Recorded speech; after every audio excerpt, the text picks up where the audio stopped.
అర్థమైందా? టెలిగ్రామ్ వ్యవస్థ కూడా వాళ్ళ ఆర్మీ మాట్లాడుకొని, వాళ్ళ అధికారులు మాట్లాడుకొని ఒక దగ్గర నుంచి ఇంకో దగ్గరికి వాళ్ళ ఆర్మీని పంపించి ఇక్కడ ఉన్నటువంటి ఈ రివోల్ట్ చేస్తున్న వాళ్ళని, కిత్తూరు చెన్నమ్మ లాంటి వాళ్ళని, అల్లూరు సీతారామరాజు లాంటి వాళ్ళని అణిచివేయడానికి వాడు కట్టుకున్నాడు. అవి వ్యవస్థలు ఏర్పాటు చేసుకున్నాడు. మన కోసం ఒక్కటి చేయలే.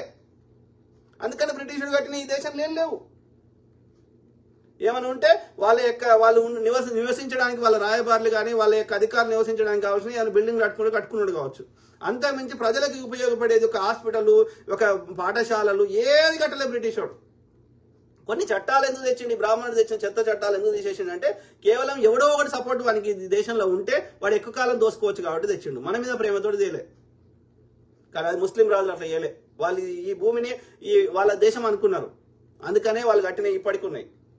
అది తాజ్మహల్ అయినా సరే, ఎర్రకోట అయినా సరే, ఇంకో కోట అయినా సరే, ఏదైనా వాడు ఎత్తుకోవాలి.